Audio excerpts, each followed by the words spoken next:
হেমন্তে মহানগরী কলকাতার রাজপথে দক্ষিণ থেকে উত্তরে আবার উত্তর থেকে দক্ষিণে এখন ঘুরে বেড়াচ্ছে পাটরানী। কে এই পাটরানী? না, এ কোনো রূপকথার গল্পের পাটরানী নয়।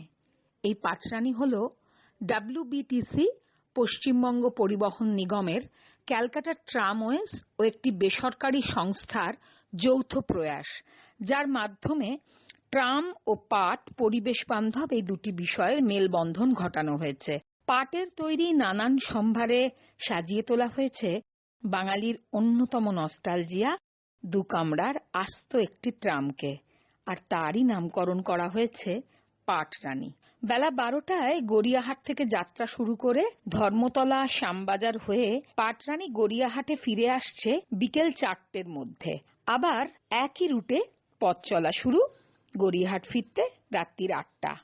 পাটরানী সম্পর্কে আকাশবাণী মৈত্রী সংবাদকে বিশদে জানিয়েছেন পশ্চিমবঙ্গ পরিবহন নিগমের managing director Rajanbir Singh Kapoor. Sir, প্রথমে তাহলে আসছি যে এই পাটরানীর কি কি বিশেষত্ব এর? অ্যাকচুয়ালি পাটরানী যেটা আমাদের ইনিশিয়েটিভ হয়েছে, আমরা জুট ইন্ডাস্ট্রিকে রেস করার চেষ্টা করেছি।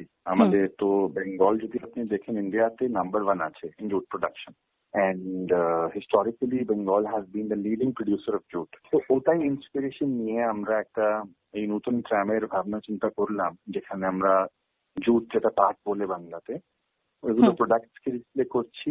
There will be people who will be exhibiting their production and there will be sale of products on the tram, which will also help in reviving the economy. Sir, এই সপ্তাহে কতদিন মানে এই পাটরানী service পাওয়া যাবে? এই সার্ভিসটা আপনি পাবেন 7 দিনই পাবেন আপনি। এন্ড এটা অপারেশনাল মডেলকে আমরা করেছি। এটা অপারেশন যেটা করে ওটা রাক্ষক ফাউন্ডেশন আছে, ম্যাডাম সারি খাস আছেন, যেটা এটা নিয়ে মানে উনি অপারেশনাল পার্টটা দেখবেন। আপনারা ইন্ডিভিজুয়াল টিকিটিংও নিতে পারেন 199 পার পারসন। আপনারা পুরোপুরি বগিও বুক করতে পারেন। যদি আপনার বাড়িতে বার্থডে আছে, যদি আপনার কেউ অ্যানিভার্সারি আছে, কেউ কর্পোরেট মিটিং করতে চান, কিছু আপনি নিয়ে যেতে চান, আপনার পুরোপুরি একটা ডাব্বা বুক করতে পারেন, যেমন আপনার দার্জিলিং ট্রেনে ডাব্বা বুক হয়। কিন্তু দামটা আমরা অনেকই কম দেখেছি। আপনি দেখেন মানে লেস দেন 3000 মধ্যে আপনি পুরো ডাব্বা বুক করে কত ঘন্টা যেতে পারেন। ফ্যাবুলাস। কতজন যাত্রী একসঙ্গে? এর মধ্যে দুটো বগি আছে, কম্বাইন 31 সিট আছে। আমরা এটাও আছে, আমাদের টাই আপ হয়েছে, ওখানে আপনাকে খাওয়া জিনিস, কিছু ড্রাই স্ন্যাক্স আপনি কিনতে পারেন, মিউজিক থাকবে, গাইড থাকবে।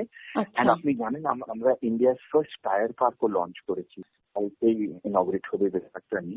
টায়ার পার্ক একটা ইউনিক জিনিস আছে। তো যারা পাটরানীতে ট্রাভেল করবে ওরা টায়ার পার্কও ভিজিট করবে। তো আমরা একটা প্যাকেজ মতো করেছি, যখন আপনি পাটরানীতে ঘুরবেন আপনাকে 10-20 মিনিট টায়ার পার্ক ওরা দেখাবে, এর মধ্যে একসঙ্গে যাবে। এন্ড এটা যে রুট আমরা ফলো করছি, গড়িয়াহাট থেকে এসপ্লেনেড, এসপ্লেনেড থেকে শ্যামবাজার, মানে আপনার পুরাতন যে ওল্ড ক্যালকাটাও কভার হয়ে যাবে, নতুন যেটা সাউথ ক্যালকাটা কোয়েস্ট মল এইসব এরিয়া কভার। স্যার, আমাদের হেরিটেজকে তাহলে প্রমোট করার জন্য এটা ডব্লিউবিটিসির একটা ইনিশিয়েটিভ, এটা আমরা বলতে পারি। একেবারে এটা হেরিটেজকে প্রমোট করতে বলতে পারেন। বেঙ্গলের একটা আইকন আছে জুট, ওটাকে প্রমোট করার জন্য।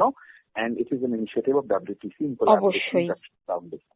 আমরা যেটা দেখলাম যে এই পাটরানীকে সাজাতে যারা সাহায্য করেছেন তারা কলকাতা এবং প্রেসিডেন্সি সংশোধনাগারে যেসব বন্দী রয়েছেন তাদের হাতের কাজ দিয়ে আপনারা সাজিয়েছেন, সেটা নিয়ে যদি একটু বলেন।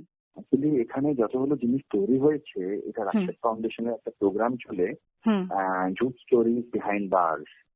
তো ওটা নিয়ে ওরা প্রেসিডেন্সি এবং দমদম কারেকশনাল হোমে যারা ইনমেটস থাকে ওনাদের হেল্প নিয়ে ট্রেনিং করে ওনাদেরকে স্টাইপেন্ড দেয়, স্কলারশিপ দেয়, জিনিসগুলো তৈরি করেছে। ওগুলো জিনিস আমরা এখানে প্রস্তুত করছি। তো যদি আপনি ওটা জিনিস কিনবেন, ইনডাইরেক্টলি আপনি ওনার এফর্টস কে সাপোর্ট করছেন, মানে একটা ভালো কজ রয়েছে। স্যার, আমরা একটা প্যান্ডেমিক সিচুয়েশনের মধ্যে দিয়ে যাচ্ছি, সামনেই শীতকাল মানে আমরা ধরে নিই যে একটা ঘুরে বেড়ানোর সময়, সেইখানে তাহলে কলকাতা ট্রামওয়েজের একটা নতুন পদক্ষেপ এই পাটরানী, যেটায় মানুষ আকৃষ্ট হবেন, এটা আমরা বলতে পারি তো? একেবারে আমরা ফুল স্যানিটাইজেশন এবং প্রস্তুতি নিচ্ছি। এন্ড যারা একবার দেখতে চায় ওরা শীতকালটা এটাকে এনজয় করতে পারে। নিউ নর্মাল পরিস্থিতিতে জীবন আস্তে আস্তে ক্রমশ তার চেনা ছন্দে ফিরছে। অতিমারি করোনার কারণে দীর্ঘ সময় বন্ধ থাকার পর কেন্দ্রীয় সংস্কৃতি মন্ত্রকের নির্দেশে সম্প্রতি সর্বসাধারণের জন্য খুলে দেওয়া হয়েছে বিভিন্ন সংগ্রহালয়। কলকাতার অন্যতম আকর্ষণ ইন্ডিয়ান মিউজিয়ামেও দর্শকরা আসতে শুরু করেছেন। সংক্রমণ প্রতিরোধে কঠোরভাবে মেনে চলা হচ্ছে স্বাস্থ্যবিধি। তবে স্বাস্থ্যবিধি পালন শুধুমাত্র সরকারের দায়িত্বই নয়, তা মেনে চলা প্রতিটি দর্শকেরও একান্ত কর্তব্য বলে আকাশবাণী মৈত্রী সংবাদকে জানালেন ভারতীয় জাদুঘরের education officer doctor Sayan Bhattacharya. সায়নবাবু, আপনার কাছে আমাদের প্রথম প্রশ্ন, যে প্রায় দীর্ঘ 8 মাস পর আবারও ভারতীয় জাদুঘরের দরজা খুলে গেল সাধারণ মানুষের জন্য। আপনারা এই ক্ষেত্রে কি কি ব্যবস্থা নিচ্ছেন স্বাস্থ্যবিধি মেনে চলার ব্যাপারে, সেটা যদি আমাদের একটু বলেন। আমি প্রথমেই জানাই যে 2020 17ই মার্চ থেকে ইন্ডিয়ান মিউজিয়াম এবং অন্যান্য মিউজিয়াম যেগুলো কিনা মিনিস্ট্রি অফ কালচারের আন্ডারে রয়েছে সেগুলো কিন্তু এই প্যান্ডামিকের জন্য বন্ধ করে দেওয়া হয় এবং মিনিস্ট্রি অফ কালচার একটি এসওপি নির্দেশিকা জারি করে, সেটা হচ্ছে 5ই নভেম্বর, এবং সেই নির্দেশিকাতে বলা হয় যে 10th of নভেম্বর থেকে সমস্ত রকম মিউজিয়ামস বা কালচারাল স্পেস যেগুলো কিনা আবারও মিনিস্ট্রি অফ কালচারের আন্ডারে রয়েছে সেগুলো খুলে দেওয়া হবে। এবং সেই যে এসওপি বা সেই নির্দেশিকার মধ্যে নানা রকম জিনিসপত্র মানে বিবিধ সতর্কতা বাণী কিন্তু দেওয়া হয়, যেখানে কি আমাদের করতে হবে সেটা পরিষ্কার করে বলা হয়।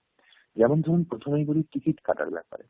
টিকিট কাটার ব্যাপারে কিন্তু বিশেষভাবে এনকারেজ করা হচ্ছে যে অনলাইন টিকিট কাটা যেতে পারে। তো ইন্ডিয়ান মিউজিয়ামের ওয়েবসাইট থেকে আপনারা কিন্তু অনলাইন টিকিট বুক করে তারপর মিউজিয়ামে আসতে পারবেন। মিউজিয়ামে ঢোকার মুখেই একটা জায়গা রয়েছে যেখানে কিন্তু আপনাদেরকে হাত স্যানিটাইজ করতে হবে, এবং সেটা হচ্ছে ফুট অপারেটেড, মানে আপনি পা দাঁড়িয়ে দিয়ে ওটাকে প্রেস করলে আপনি হাত স্যানিটাইজ করতে পারবেন। এছাড়া সিআইএস এর পার্সোনাল যারা রয়েছে তারা থার্মাল গ্যানের সাহায্যে আপনার টেম্পারেচার কিন্তু দেখবে এবং তারপরেই আপনি মিউজিয়ামে প্রবেশ করতে পারবেন। এবং যে সকল সিআইএস এর পার্সোনালরা রয়েছেন আপনাকে থার্মাল গান দিয়ে চেক করছে বা মেটাল ডিটেক্টর দিয়ে দেখছে, তারা প্রত্যেকেই কিন্তু পিপিই কিট পরে আছে। তারা যারা কিনা মিউজিয়ামে আসছেন প্রত্যেকের কিন্তু মাস্কটা পরে থাকতেই হবে আর কি।